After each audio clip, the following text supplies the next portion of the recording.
Hello बच्चों, जय हिंद। तो आज एथीन और एथाइन में डिफरेंस यानी अंतर देखेंगे, वो भी रासायनिक अभिक्रिया यानी केमिकल रिएक्शन के द्वारा। वो कौन से केमिकल रिएक्शन से हैं जिसके द्वारा आप इनमें अंतर यानी डिफरेंस कर सकते हैं, जिसको आप डिस्टिंग्विश भी बोल सकते हैं, डिफरेंस भी बोल सकते हैं, हिंदी में विभेद या अंतर कर सकते हैं। तो वो रासायनिक अभिक्रिया जिसके द्वारा एथीन और एथाइन में आप डिफरेंस करना सीख जाएंगे। तो चलिए आते हैं सीधे टॉपिक पर। तो कॉमन चीज़ क्या है और डिफरेंस क्या है, दोनों को मैं डिस्कस करने का कोशिश कर रहा हूँ। दोनों में कॉमन क्या चीज़ है? दोनों में पाई बॉन्ड है, एथीन में भी और एथाइन में भी। बस एक कॉमन चीज़ है कि पाई बॉन्ड होना और दोनों हाइड्रोकार्बन का होना, दोनों अनसैचुरेटेड का होना। तीन कॉमन बता दिया है पाई बॉन्ड दोनों में। बस अंतर क्या है? इसमें एक पाई बॉन्ड है, इसमें दो पाई बॉन्ड है।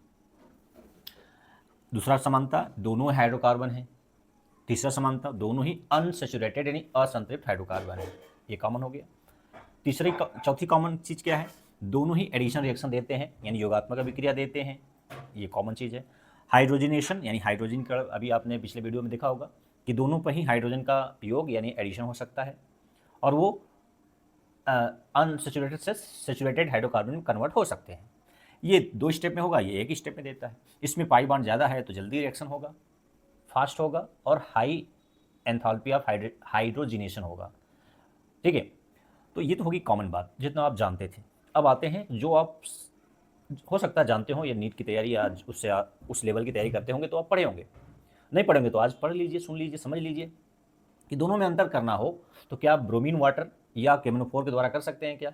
मेरा क्वेश्चन, क्या आप केमिनोफोर पोटेशियम परमैंगनेट या ब्रोमीन वाटर जिसको अनसैचुरेशन टेस्ट बोलते हैं, इसके द्वारा एथीन और एथाइन में डिफ्रेंशिएट यानी अंतर या विभेद कर पाएंगे? तो आंसर है नो। क्यों?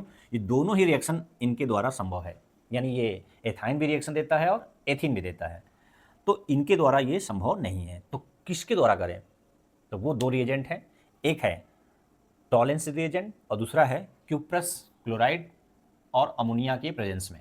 तो मैं एक एक करके बता रहा हूँ क्या है, बात समझिए। केमिनोफोर और Br2 इसके द्वारा अनसैचुरेशन टेस्ट और संतृप्ति परीक्षण किया जा सकता है। इनका पिंक कलर गायब हो जाएगा और ब्रोमीन का येलो कलर, ऑरेंज कलर गायब हो जाता है। इन दोनों को यदि अभी इसके साथ रिएक्शन कराते हैं तो, लेकिन इन दोनों ही अभिक्रिया दे देंगे एक साथ, तो कौन से पता चलेगा कि कौन एथीन है, कौन एथाइन है, कौन डबल बॉन्ड है, कौन ट्रिपल बॉन्ड? तो इससे संभव नहीं है। इसी के लिए तो मैं ये दो रिएक्शन लिखा हूँ कि कौन सा रिएक्शन के द्वारा आप केमिकल रिएक्शन के या केमिकल रिएजेंट की सहायता से आप दोनों में डिफ्रेंशिएट कर पाएंगे। चलिए देखिए, इसमें इसको मिटा देता हूँ। देखिए, जब आप क्यूप्रस क्लोराइड Cu2Cl या इसके बदले आप CuCl भी लिख सकते हैं, और CuCl यानी कॉपर 1+ फॉर्म में होना चाहिए। मतलब कॉपर पर कैसा कितना ऑक्सीडेशन नंबर होना चाहिए? 1+, यानी एक चार्ज होना चाहिए। ठीक है, और अमोनिया के प्रेजेंस में जब इसे रिएक्शन कराते हैं तो कोई रिएक्शन नहीं होता, कोई रेड पीपीटी नहीं बनेगा। ठीक है ना। एथीन, यदि आप दो टेस्ट ट्यूब ले लेते हैं, एक टेस्ट ट्यूब में एथीन है लेकिन एथीन गैसेस फेज में है, तो उसको आप क्या कर लेंगे? हालांकि 12th लेवल पर ये प्रैक्टिकल करना थोड़ा मुश्किल काम है, क्योंकि ये दोनों ही गैसेस फॉर्म है। गैसेस को लिक्विड स्टेट में लाने के लिए हमें क्या करना पड़ेगा? कार्बन टेट्राक्लोराइड या नॉन पोलर सॉल्वेंट में इसको डिजॉल्व करके रखना पड़ेगा। ठीक है, तो यहाँ पर अंडरस्टूड है कि ये यदि किसी नॉन पोलर सॉल्वेंट में डिजॉल्व है, घोला गया है, तो गैसेस फॉर्म में तो करना मुश्किल काम है ना। ठीक है, तो इस 12th लेवल पर थोड़ा सा करना मुश्किल काम है, ये थोड़ा हाई लेवल पर करना है, लेकिन रिएक्शन तो 12th लेवल पर पूछा जाता है, कंपटीशन में पूछा जाता है, इसलिए बताया जा रहा है। ठीक है, तो चलिए, एक टेस्ट ट्यूब में क्या है? एथीन है, और दूसरे टेस्ट ट्यूब में क्या है? बी में क्या है? एथाइन है। तो आप दोनों में क्या मिला रहे हैं? क्यूप्रस क्लोराइड और अमोनिया। तो एक टेस्ट ट्यूब में कोई रिएक्शन नहीं हो रहा है, दूसरे टेस्ट ट्यूब में क्या हो रहा है कि एथाइन वाले में क्यूप्रस क्लोराइड और अमोनिया डालेंगे तो रेड पीपीटी बन जाएगा। कैसा पीपीटी मिलेगा? Red PPT. किसका बनेगा? Di copper alkalide. ठीक है, डाई कॉपर एल्कलाइड ये बनेगा, या एसिटाइलाइड बोल सकते हैं। ठीक है, तो रेड पीपीटी का बनना ये इंडिकेट कर रहा है कि ये एथाइन है।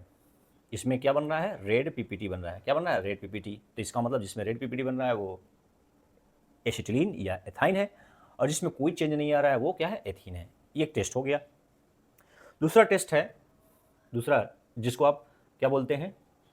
Tollens reagent. क्या? टॉलेंस रिएजेंट क्या होता है? आप क्लास 12th में भी पढ़ेंगे इसको, कि अमोनिकल सिल्वर नाइट्रेट को टॉलरेंस रिएजेंट बोलते हैं। क्या बोलते हैं?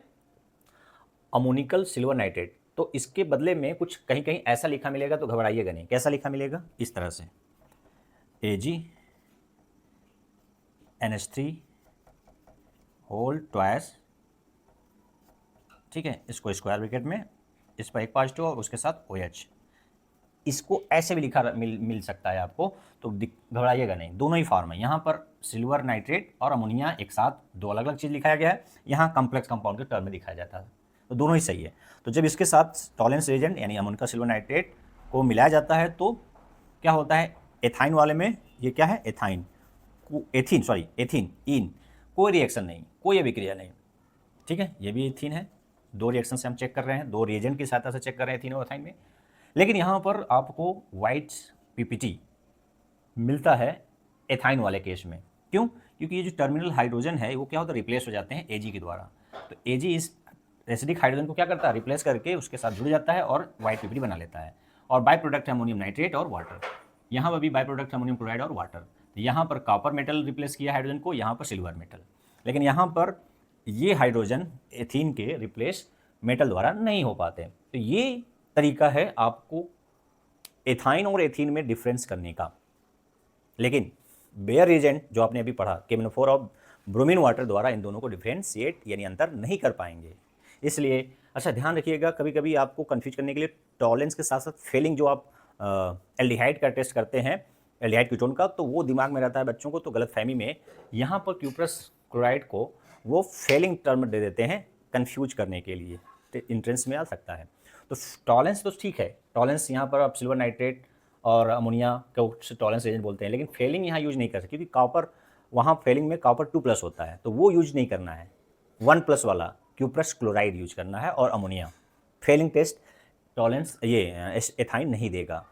क्यों नहीं देगा? बता रहा हूँ कि यहाँ पर क्या है, कॉपर 1+ फॉर्म में है, और फेलिंग में क्या होता है? +2 फॉर्म में कॉपर सल्फेट होता है और सोडियम पोटेशियम टार्ट्रेट होता है, जिसे रोचले साल्ट कहते हैं। तो ये बात याद रहे। तो ये था आपका छोटा सा डिफरेंस, बड़ा काम का चीज़ था, कॉमन भी बताया, डिफरेंस भी बताया। तो ऐसे ही वीडियो देखने के लिए आप चैनल को ... कर सकते हैं। फिर मिलेंगे अगले वीडियो में।